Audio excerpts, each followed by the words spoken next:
Hey friends, Chris Mihulka here. Today I'm going to tie a fly for you that's a really good little bass pattern called the foam slider. Now this has got a little bit extra going on with it from what we normally do. Not because the fly is so much different or special or anything, but rather than having to try to find the foam and make your own bodies, we're now selling some different types of materials like these foam bodies. So we'll get to that in a little bit. To tie these, we're going to use an 80-89 size 6 bass hook. This is a stinger type hook, a wide gap hook. And bass hooks can be a little deceiving. Some people or some companies measure by the length of the body for their sizing. Some go by the gap. So you want to make sure that the body material you're putting on this hook is right length for the straight part of the shank. And we'll show you how to figure that out here in just a little bit. The bodies I'm using are these slider bodies in the frog skin color. These are something that we make and sell. Northwest Fishing Stuff. You can find us on eBay and find these in a variety of colors. We're going to use that chartreuse frog skin. I'm going to use 6/0 chartreuse unit thread. Some faux bucktail for the tail on this because I like this because it doesn't absorb water like a lot of materials, so it makes your fly stay a little bit lighter. Same with the body. The underbody is going to be the Crockett's body chenille. This is the 3/4 inch in chartreuse. And we're going to add some life to the fly with some silicone. And this is just a spinnerbait silicone attached at the ends. We're going to actually 2 of them there. We're going to just use a couple pieces of this to give it some legs and give it some life. Start this fly, we're going to put a weed guard on it since it's a surface pattern for bass. And when I do weed guards, I like to put an undercoat of thread on the hook before I put in the monofilament for the weed guard. So I'm going to run down about halfway into the bend of the hook and back up to the top. Then we're going to use Mason hardened monofilament, and if you are a diehard bass pattern tyer, you'll know that Mason is like the #1 for weed guards because it's stiff enough it's going to keep your hook point from coming out and getting stuck in the weeds. So I've got a piece of that cut off. I'm just going to start right back up here just in the bend of the hook. Now the reason I put thread down first is if you try to tie this mono in just on the bare shank, it can slide around and get off center. So I'm going to go over that, and I'm holding the monofilament straight out the back of the hook while I'm wrapping this, because you want that weed guard to be straight down the bend of the hook. A couple half hitches here to protect it. Now our weed guard material goes right down, you can see almost disappears right down along the point, straight down the back. It's not going to come to one side or the other when we finish it off. When you're building bugs or you take a lot of abuse, it never hurts to coat everything well with cement. And I know the current trend of UV setting cements is great, but for something like this you want a cement that's going to penetrate down into the thread and secure it. And this is just plain old fly tying lacquer head cement. Now that's soaked in, it's going to protect it well.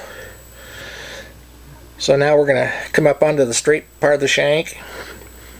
And we'll wrap a thread over that. Again, a little dab of cement.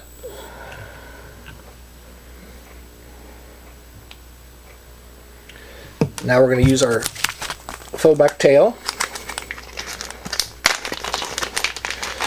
And you don't want a lot of this. It doesn't take a lot. You just want a little tail, something that's going to stabilize the fly when it slides.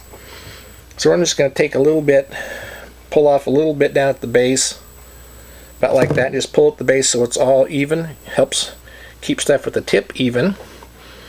Slide it on through my fingers. Get the tips evened out. So you're going to want this about equal to the shank of the hook, about like that. So I'm going to measure it with my fingers, cut off the rest. I'm going to lay this right up on the straight shank of the hook and wrap over it. Now this is really important that this stays on top. Again, it's right on top of the hook shank. I haven't allowed it to go around to the sides. The reason you want it up there on top is this is going to be the base where your body material ties in. So when you put your body material in, you don't want to cover up this right here. You want to keep that thread wrap over that material basically open and clear, so you can put the body material on that. Next is going to be our legs. So I'm going to take 2 or 3 pieces of this silicone, and I found that if you fold it in half and cut it, half of a piece is about right for legs on both sides. So we've got 3 pieces that are actually still joined at this side. I'm going to run my thread up to about the middle of the hook shank, coat a thread over it. I'm going to tie it in. I'm going to tie it in by laying it diagonally across, and I'm going to go over and snug it down with like 3 or 4 good solid wraps, 5 or 6. Then come back the other way, pull it into shape. I'm just pulling it back this way and going over it in the opposite direction so they stay even like that. And I like to measure my legs and cut them just length before I do the rest of the fly. The easiest way to do that is just put your fingers underneath it, go up like this, get those ends even, snip them off, pull them apart. Now that gives us even legs on both sides, so your fly is symmetrical that way. Next, we're going to put the body material in, the cover material, and this is the Crockett's body chenille. Just take a chunk of that, and it kind of, the material kind of has a flow to it, like a hackle on the hackle of a feather. You want it to be going back like this. If you tie in this part where it's coming this way, as you wrap it, it tends to mat down into itself. So I'm going to take the part where the fiber is going back. Just going to take that little tip there. I'm going to tie it in, but I'm going to tie it in front of where I tied in my tail material. Like I say, I want to leave that space vacant, and I'll show you why in just a moment. So we'll wrap that in without the leg. Then we'll run the body material, or the thread up to the front, so we can tie in the rest of the body material. And this fly is tied in 2 distinct parts. The back of the fly that we're doing now, and then the body of the fly, the foam part. So I'm going to cover this really well with thread here.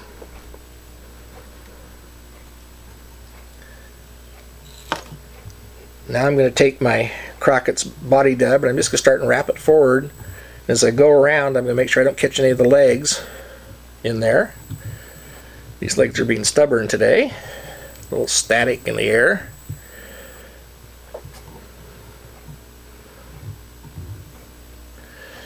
And it's not important that you make really tight wraps on this. It doesn't have to be really snug together like the body on a dry fly. It can have gaps in it because all it's going to show on this material is the fuzz that sticks out past the foam body. It gives it a little bit of a halo effect. And that's the reason for this material in the length that I'm using. So we're going to get back to the front here. I'm going to leave about 1 wrap of material worth bare there behind the eye of the hook. And I'm going to tie it off and secure it. A couple half hitches there.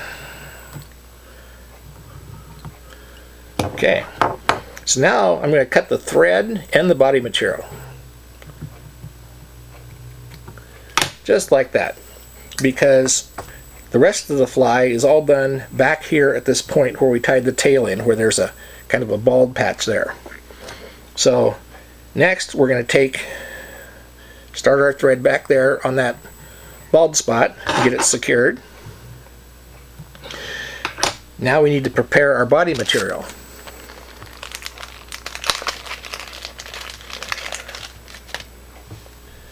When I first started tying this fly, we had problems with it landing upside down and not moving well through the water. So there were some design elements that went into this, and that's part of the reason we decided to sell bodies pre-cut, is because the design of the body really helps the fly performance. So with a size 6 or 8 hook, they're extremely close. The straight part of the shank right here should be the length of the body folded in half because we're going to fold it for the fly. So when you fold the fly over, you match the front and the back ends up there. You want the body to be equal in length from just behind the eye of the hook to just before the start of the bend. That gives you the proper balance on this fly. To prepare the body for tying, we're going to keep it folded in half, take a bodkin, and we're going to go up here to where the fold is, right here in the fold, and we're going to go right to the center of it. Try to do this so y'all can see it. Once you get right in the center, you're just going to poke a hole right through it. Run the bodkin on through. So now you've got a hole right in the center, both this way and this way of the fly, or of the body. Once it's poked, you don't want to do anything that'll cause it to tear. So to do that, we're going to seal it with a little bit of heat. I'll use a lighter. I'm going to heat up the bodkin just a little bit.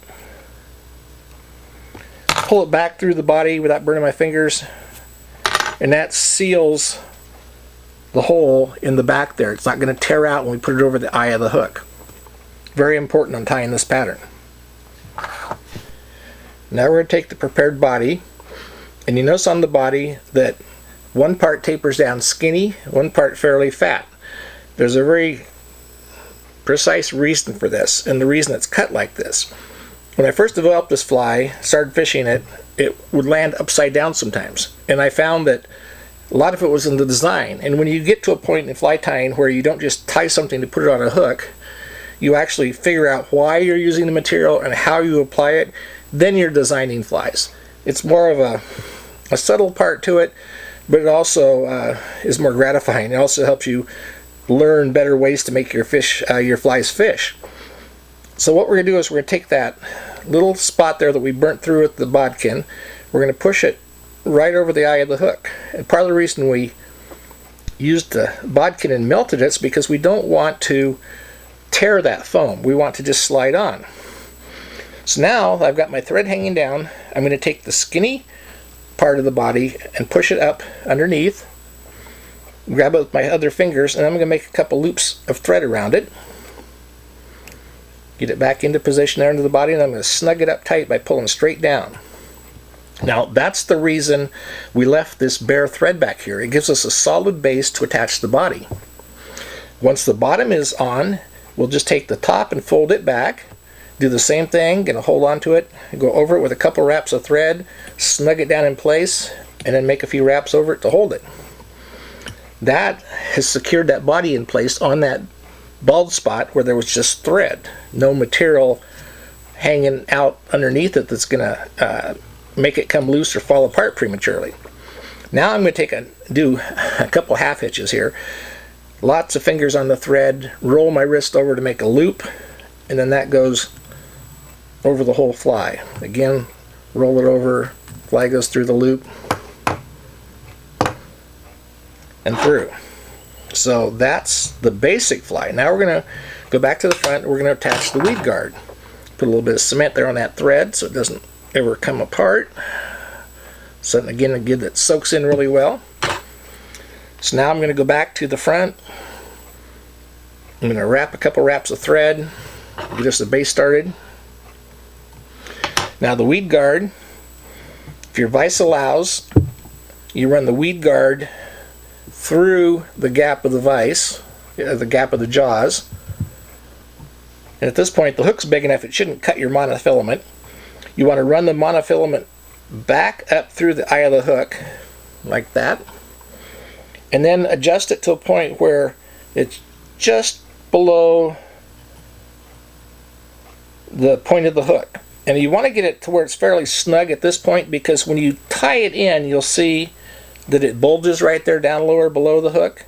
That gives us the proper amount of distance for a weed guard to work. So now that we've got it in place, we pinched it there, gave us a little bit of a bend in the monofilament.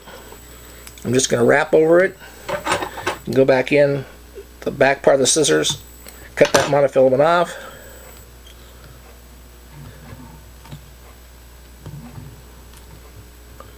Couple half hitches in it to figure it up, finish it up, and clip our thread.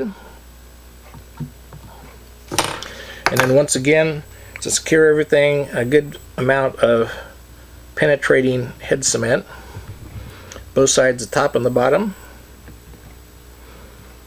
If you get a little in the eye of the hook, it's okay. You can just clean it with a bodkin. And that is the completed bass slider. Now you can see using the material we used on the fly, it's got a fringe that when that sits on the surface, that fringe shows and glows when fish are looking up at it. Very effective pattern. Just saw, easy to tie, and I carry it in a variety of colors when I'm fishing: yellow, black, white, sometimes red, always the frog green. The best colors for me tend to be the frog green, yellow, and black. I hope you like this fly.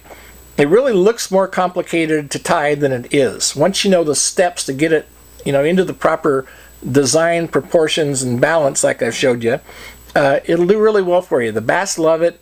It fishes forever, doesn't get torn apart real easy, and like I said before, we're now selling the materials. You can find the link down here on the screen below where it says show more. There'll be the link down there that has our site on it. So give it a try, cut your own, order some foam from us, whichever, but it's something you should definitely give it a shot at. Thanks for watching.